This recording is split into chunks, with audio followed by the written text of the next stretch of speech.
श्री कृष्ण का वसुदेव जी को अभिमन्यु वध का हाल सुनाना और व्यास जी का उत्तरा तथा अर्जुन को समझाकर युधिष्ठिर को अश्वमेध यज्ञ करने की आज्ञा देना।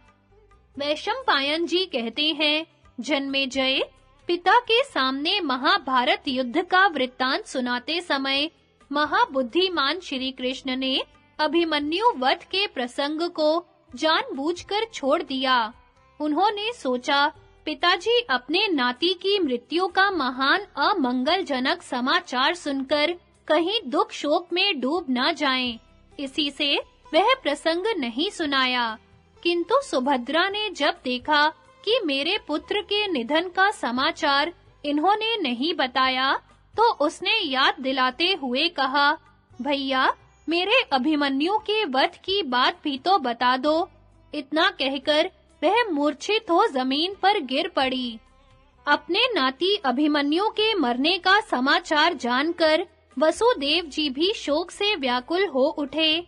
उन्होंने श्री कृष्ण से कहा, बेटा तुम मेरे दौहित्र के मरने का हाल क्यों नहीं बताते? यह दारुण समाचार सुनकर भी दुख से मेरे हृदय के सैकड़ों टुकड़े क्यों नहीं हो जाते? कहीं युद्ध से पीठ दिखाकर तो वह मारा नहीं गया? मरते समय उसका मुख भय से विकृत तो नहीं हो गया था? कृष्ण, वह महान तेजस्वी बालक अपने बाल स्वभाव के अनुसार मेरे सामने विनीत भाव से अपनी वीरता की प्रशंसा किया करता था। द्रोण, भीष्म और महाबली कर्ण के साथ लोहा लेने का हौसला रखता था। कहीं कौरवों ने मिलकर उस बालक को कपट पूर्वक तो नहीं मार डाला? जन्मेजय, इस प्रकार अत्यंत दुखित होकर जब वसुदेव जी नाना प्रकार से विलाप करने लगे, तो उनकी अवस्था देखकर श्री कृष्ण को बड़ा दुख हुआ।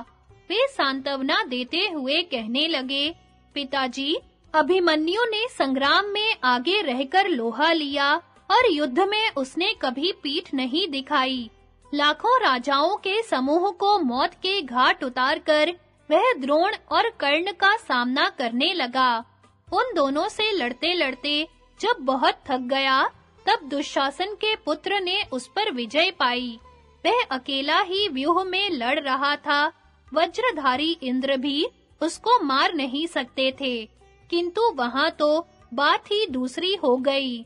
अर्जुन युद्ध करते हुए रणभूमि से बहुत दूर हट गए थे। इस अवसर से लाभ उठाकर उस बालक को द्रोणाचार्य आदि कई वीरों ने मिलकर चारों ओर से घेर लिया, तथापि वह शत्रुओं का बड़ा भारी संहार करके दुशासन कुमार के हाथ से मारा गया। महामते, अभिमन्यु को निश्चय ही स्वर्ग लोक की प्राप्ति हुई है, अतः आप उसके लिए शोक न कीजिए। शत्रुओं के नगरों पर विजय पाने वाले वीरवर अभिमन्यु शस्त्राघात से पवित्र हुई उत्तम गति को प्राप्त हुआ है। उसके मरने पर यह मेरी बहन सुभद्रा जब दुख से व्याकुल होकर कुररी की भांति विलाप करने लगी, तो कुंती ने शनैः-शनैः इसे समझाते हुए कहा, सुभद्रे, श्री कृष्ण, सात्यकी और अर्जुन का लाडला अभिमन्यु काल की प्रेरणा से ही युद्ध में मारा गया है। मृत्यु लोक में जन्म लेने वाले मनुष्यों का धर्म ही ऐसा है, उन्हें एक ना एक दिन मृत्यु के वश में होना ही पड़ता है। इसलिए शोक न करो। बेटी, तुम महात्मा क्षत्रियों के उत्तम कुल में उत्पन्न हुई हो, इसलिए शोक त्याग दो। तुम्हारी पुत्र वधू उत्तरा गर्भवती है, इसकी ओर देखकर चिंता छोड़ दो। यह शीघ्र ही अभिमन्यु के पुत्र को जन्म देने वाली है। इस प्रकार समझा बुझाकर कुंती ने अभिमन्यु के श्राद्ध की तैयारी कराई। उन्होंने धर्मराज युधिष्ठिर, भीमसेन और नकुल सहदेव को आज्ञा देकर नाना प्रकार के दान करवाए। तत्पश्चात ब्राह्मणों को बहुत सी गौएं दान देकर विराट कुमारी उत्तरा से कहा, बेटी, अब तुम अपने पति के लिए अधिक शोक न करो। यूं कहकर कुंती देवी चुप हो गई। इस समय उनकी आज्ञा से ही मैं सुभद्रा को अपने साथ ले आया हूँ। पिताजी, इस प्रकार आपके नाती की मृत्यु हुई है। अब आप उसके लिए मन में शोक संताप न कीजिए। अपने पुत्र श्री कृष्ण की बात सुनकर वसुदेव जी ने शोक छोड़कर उत्तम विधि के अनुसार उसका श्राद्ध किया। उन्होंने 60 लाख तेजस्वी ब्राह्मणों को विधि पूर्वक उत्तम अन्न भोजन कराया और उन्हें वस्त्र पहनाकर इतना धन दिया जिससे उनकी धन विषयक तृष्णा दूर हो गई।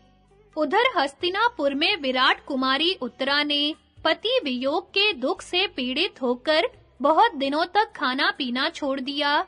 इससे सब लोगों को बड़ा कष्ट हुआ। उसके गर्भ का बालक उदर में पड़ा क्षीण होने लगा। उसकी इस अवस्था को दिव्य दृष्टि से जानकर महर्षि व्यास वहां आए और कुंती तथा उत्तरा से मिलकर बोले, बेटी उत्तरा, यह शोक छोड़ो, तुम्हारा पुत्र महान तेजस्वी होगा। भगवान श्री कृष्ण के प्रभाव तथा मेरे आशीर्वाद से वह पांडवों के बाद संपूर्ण पृथ्वी का पालन करेगा। वह बड़ा सौभाग्यशाली और महामनस्वी होगा। इसलिए तुम अभिमन्यु का शोक छोड़ दो। इस विषय में कुछ विचार करने की आवश्यकता नहीं है। वृष्णि वंश के वीर पुरुष भगवान श्री कृष्ण ने पहले जो कुछ कहा है, सब वैसा ही होगा। अपने पितामह व्यास जी के द्वारा इस प्रकार समझाए जाने पर धर्मात्मा अर्जुन ने शोक त्याग दिया। जन्मेजय, उस समय तुम्हारे पिता परीक्षित उत्तरा के गर्भ में शुक्ल पक्ष के चंद्रमा की भांति वृद्धि पाने लगे। तदनंतर व्यास जी ने धर्मराज युधिष्ठिर को अश्वमेध यज्ञ करने की आज्ञा दी और स्वयं वहां से अंतर्धान हो गए। व्यास जी की बात सुनकर परम बुद्धिमान राजा युधिष्ठिर ने भी हिमालय से धन ले आने का विचार किया।